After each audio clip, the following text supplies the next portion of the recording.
मनीष 35 दिनों से इसी मांग को लेकर प्रदर्शन किया जा रहा था। अब देखने वाली बात है कि सीजेपी का क्या रिएक्शन सामने आता है, क्योंकि धर्मेंद्र प्रधान का इस्तीफा हो, यही प्रमुख तौर पर मांग भी उठाई जा रही थी और इसको लेकर प्रदर्शन भी किया जा रहा था। क्या इस इस्तीफे के बाद ये समझा जा सकता है कि इस मुद्दे को काफी गंभीरता पूर्वक लिया गया है? बिल्कुल, देखिए, पूरे देश में लगातार ये बात चर्चा हो रही थी कि धर्मेंद्र प्रधान क्या इस्तीफा देंगे, क्या ऐसा सच में होगा, क्योंकि मोदी सरकार के 12 साल के कार्यकाल में आज तक ऐसा नहीं हुआ था। तो इस वक्त टीवी 9 पर हम अपने तमाम दुनिया भर के दर्शकों को ये बता रहे हैं कि भारत के शिक्षा मंत्री धर्मेंद्र प्रधान ने अपना इस्तीफा प्रधानमंत्री को सौंप दिया है। वो इस्तीफा दे रहे हैं। जो लगातार छात्रों की, जेन जी की इस प्रोटेस्ट के दरमियान लगातार मांग थी, प्रदर्शनकारियों की मांग थी। अगर आप देखें तो पूरी क्रोनोलॉजी देखिए कि 3 दिन पहले प्रधानमंत्री मध्य रात्रि में इंस्टाग्राम के जरिए एक वीडियो मैसेज देते हैं और उसके बाद फिर सरकार कैबिनेट की मीटिंग करती है और फिर आज सुबह ही हमने अपने दर्शकों को बताया कि वो एक बिल लेकर आ रही है कि परीक्षा लीक को रोकने के लिए सरकार क्या क्या उपाय करे। नहीं, लेकिन मनीष, गतिरोध का जो सबसे बड़ा कारण था वो 3 मांगे थी। 3 मांगों में सरकार ने 2 पर सकारात्मक रुख दिखाया था और कल की बैठक के बाद जेपी नड्डा ने कहा था कि हम आपको बताएंगे। आखिरकार गतिरोध का जो सबसे बड़ा कारण था वो शिक्षा मंत्री का इस्तीफा था और वो इस्तीफा अब हो गया है। ऐसे में बाकी 2 मांगों पर सरकार का रुख सकारात्मक है। ऐसे में क्या अब यह आंदोलन खत्म होने की दिशा में आगे बढ़ रहा है? तमाम मांगे, ये लोग छात्र वहां से हट जाएंगे, विपक्ष अब संसद की कार्रवाई को सुचारू रूप से चलाने देगा? क्या कुछ खबरें, डिटेल्स, अपडेट्स क्या है? देखिए, इसमें कोई दो राय नहीं कि छात्रों की जो सबसे बड़ी मांग थी वो थी कि शिक्षा मंत्री धर्मेंद्र प्रधान इस्तीफा दे ताकि जवाबदेही तय हो। और उस जवाबदेही को तय करने के मद्देनजर अगर आप देखें तो सरकार को इस वक्त ये फैसला लेना पड़ा। शिक्षा मंत्री इस्तीफा दे रहे हैं। इसके अलावा जो बाकी 2 मांगे हैं, जिसमें से एक मांग जो बच्चे इस पूरे प्रक्रिया के दरमियान जिनकी जाने गई, उनके परिवार को मुआवजा देने की, मुझे लगता है कि जब सरकार इतनी दूर तक चलकर आई है तो जाहिर है कि वो उन बच्चों के परिवार को भी आर्थिक मुआवजा देने में हिचकिचाएगी नहीं और वो दे सकती है। वो कोई ऐसी मांग नहीं है जिस पर केंद्र सरकार बहुत ज्यादा अड़ी हुई दिखाई देगी। जो तीसरी सबसे बड़ी बात है कि सबको ये मन में था कि क्या इससे व्यवस्था बदलेगी, तो व्यवस्था बदलने के लिए सरकार कानून लेकर भी आ रही है। और इस वक्त जो ये सब कुछ हुआ उसके लिए शिक्षा मंत्री का इस्तीफा दरअसल उस जवाबदेही पर मुहर लगा रही है कि भाई सरकार को जवाबदेह होना होगा, शिक्षा मंत्री को जवाबदेह होना होगा। छात्रों की यही मांग थी। तो मुझे लगता है कि इतनी बड़ी मांग पूरी हो जाने के बाद निश्चित तौर पर जंतर मंतर पर या देश में अलग अलग जगह पर जो विरोध प्रदर्शन हो रहे हैं तो छात्रों को लगेगा कि उनकी न केवल एक मांगे मानी गई बल्कि ये मांग तो आज सबसे प्रमुख मांग कि यहाँ पर धर्मेंद्र प्रधान को इस्तीफा देना पड़ा।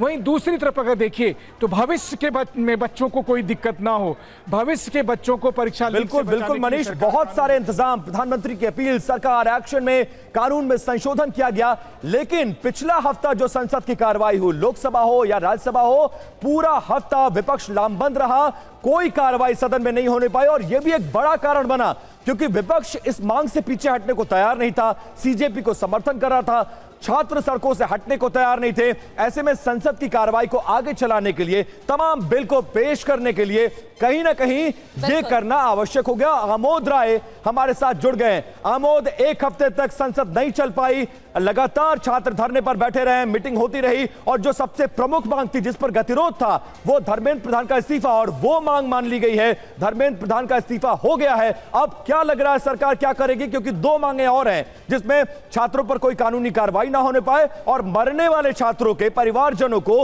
1 करोड़ रुपए का मुआवजा, उसको लेकर क्या अपडेट्स, क्या खबर?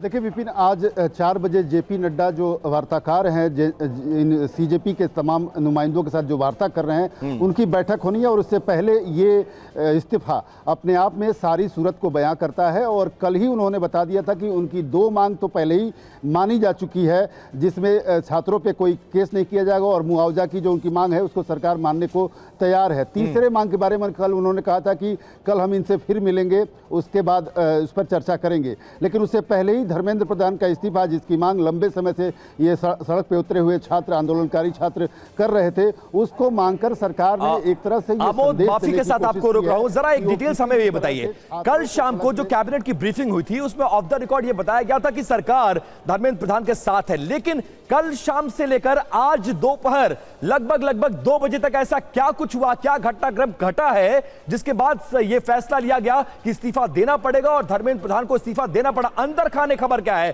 कल शाम से लेकर आज दोपहर 2 बजे तक में क्या कुछ हुआ है सरकार के बीच?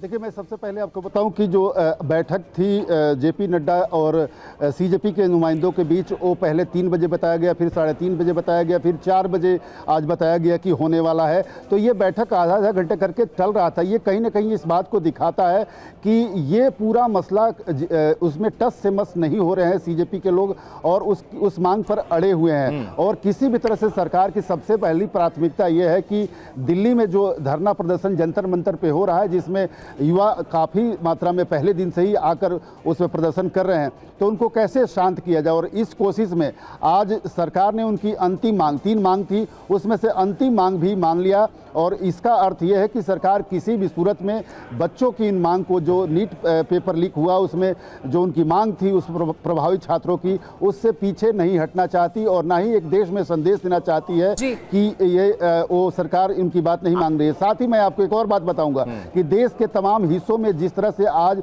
थोड़ा और आग भड़का है, खास करके बिहार की बात करें, पटना, भागलपुर, गया, सीवान, जहानाबाद, तमाम बड़े बड़े शहरों में, तमाम डिस्ट्रिक्ट हेडक्वार्टर्स पे बहुत तेज आंदोलन की शुरुआत हुई है। तो देश के अन्य हिस्सों में ये आंदोलन अगर जाए, उससे पहले लगा कि सरकार को ये भी लगा होगा कि ये इस्तीफा जरूरी है, वरना ये दिल्ली से निकलकर देश के अलग अलग हिस्सों में भी जा सकता है। लिहाजा इस तरह के फैसले लिए गए हैं। जी, क्योंकि आमोद, सरकार का रुख ये था अभी तक कि हम एक्शन लेंगे, हम कार्रवाई करेंगे, हम काम करते हुए दिखाई देंगे, जो मांगे उनको पूरी करेंगे, लेकिन इस्तीफे पर विचार नहीं हो रहा था। ये कल तक संकेत मिल रहे थे। हालांकि कल जब ये कहा गया था कि हमें कल तक का समय दीजिए, तो लग रहा था कि विचार किया जाएगा, लेकिन अभी तक नरेंद्र मोदी सरकार का हमेशा जो रुख है वो ये रहा है कि हम एक्शन करते हैं, हम काम करते हैं, जो आपकी मांगे उन्हें पूरा करेंगे, लेकिन इस्तीफा नहीं करेंगे, क्योंकि वो एक जिम्मेदारी से भागने जैसा होगा। लेकिन अब यह फैसला लिया गया है, क्या इसके पीछे प्रमुख वजह है? देखिए सुमेरा, इसके पीछे प्रमुख वजह यही है कि किसी भी तरह से सरकार इन आंदोलनकारी छात्रों को शांत करना चाहती है। देश भर में जो इसकी आग भड़क रही है उसको शांत करना चाहती है। और जैसा कि आपने बताया, प्रधानमंत्री नरेंद्र मोदी हमेशा परफॉर्मेंस की बात करते हैं और दबाव में झुकने की तैयारी नहीं करते हैं। ये दूसरी घटना है।